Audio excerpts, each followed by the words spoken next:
Gujarat chamber की दावत पर तुर्की के तिजारती वफ्द ने बैनुल-अक़वामी शोहरत याफ्ता GFC फैन कंपनी का विजिट किया, जहां पर वफ्द ने चीफ एग्जीक्यूटिव GFC फैन हाजी मोहम्मद इलियास, डायरेक्टर नबील इलियास, नाजिम एजाज, अकील एजाज से मुलाकात की। इस मौके पर सदर गुजरात चैम्बर सिकंदर अशफाक, नायब सदर मासूम कमर भी वफ्द के हमरा थे।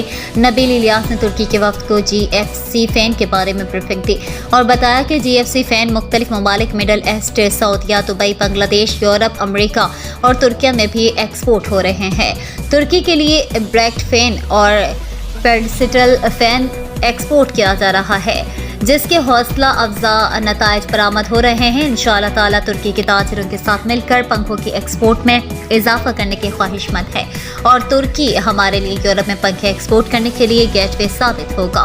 उन्होंने ये भी बताया कि पाकिस्तान से एक्सपोर्ट होने वाले पंखों में GFC फैन की एक्सपोर्ट का हिस्सा 50% है। तुर्की के वफ्द ने GFC फैन के पंखों की बेहद तारीफ की और तुर्की में पाकिस्तान एक्सपोर्ट करने के लिए उन्होंने दिलचस्पी भी जाहिर की। नबील इलियास और नाजिम एजाज ने वफ्द को ब्रैक्ट फैन का तोहफा भी दिया।